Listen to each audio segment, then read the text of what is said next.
بسم اللہ الرحمن الرحیم۔ السلام علیکم ورحمۃ اللہ وبرکاتہ۔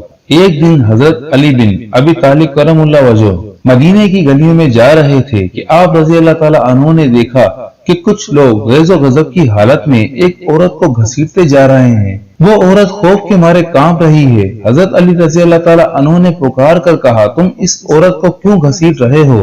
لوگوں نے بتایا کہ اس عورت نے بدکاری کی ہے، اسی لیے امیر المومنین عمر بن خطاب رضی اللہ تعالیٰ عنہ نے اس عورت کو سنسار کرنے کا حکم دیا ہے۔ حضرت علی کرم اللہ وجہ نے اس عورت کو ان کے ہاتھوں سے چھینا اور لوگوں کو خوب سرزنش فرمائی۔ چنانچہ وہ لوگ حضرت عمر رضی اللہ تعالیٰ عنہ کے پاس گئے اور حضرت علی بن ابی طالب کرم اللہ وجہ کے بارے میں بتایا کہ انہوں نے ان کے ساتھ ایسا سلوک کیا ہے۔ حضرت عمر بن خطاب رضی اللہ تعالیٰ عنہ فرمانے لگے، حضرت علی رضی اللہ تعالیٰ عنہ نے ضرور کسی بات کے معلوم ہونے پر ایسا کیا ہوگا، جاؤ ان کو میرے پاس بھیجو۔ حضرت علی رضی اللہ تعالیٰ عنہ غصے کی حالت میں آئے۔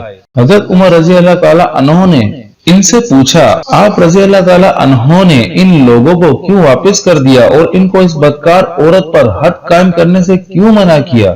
حضرت رضی اللہ تعالیٰ عنہ نے کہا کہ اے امیر المومنین، کیا آپ رضی اللہ تعالیٰ عنہ نے رسول کریم صلی اللہ علیہ وآلہ وسلم کا یہ ارشاد نہیں سنا کہ آپ صلی اللہ علیہ وآلہ وسلم نے فرمایا، تین طرح کے لوگوں سے قلم اٹھا لیا گیا ہے، یعنی وہ بے قصور ہیں، ایک سونے والا آدمی یہاں تک کہ وہ بیدار ہو جائے، دوسرا نابالغ جب تک کہ وہ بالغ نہ ہو جائے، اور تیسرا گناہ میں مبتلا آدمی جب تک باہوش نہ ہو۔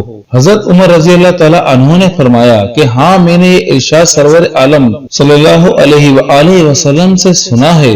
حضرت علی رضی اللہ تعالیٰ عنہ نے تبسم فرمایا اور کہا کہ اے امیر المومنین، اس عورت کو کبھی دیوانے پن کا دورہ پڑتا ہے، ہو سکتا ہے کہ وہ آدمی اس کے پاس اس حالت میں آیا ہو کہ اسے دیوانے پن کا دورہ پڑا ہو۔ یہ سن کر حضرت عمر بن خطاب رضی اللہ تعالیٰ عنہ نے اس عورت کو رہا کر دیا۔